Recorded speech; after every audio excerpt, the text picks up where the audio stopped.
Rreth 21.000 emigrantë rrezikojnë të mos ushtrojnë të drejtën e votës në zgjedhjet parlamentare të 11 majit, pasi nuk kanë tërhequr pakot zgjedhore.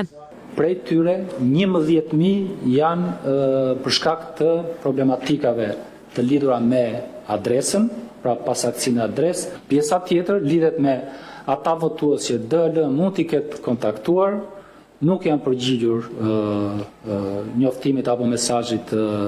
Sa i përket problematikave në KQZ deri tani, sipas kryekomisionerit, kanë bërritur 156 ankesa. Janë 90 raportime, të cilat lidhen me atë që zarfi DL-s është lënë në hyrje të banesës apo në kutinë postare. Janë 21 ankesa, sipas të cilave DL nuk pranon të vijë dhe të marrë zarfin mbrapsht. 9 zgjedhës të cilët kanë raportuar që në dokumentacionin zgjedhor nuk ju kanë mbritur fleta e votimit.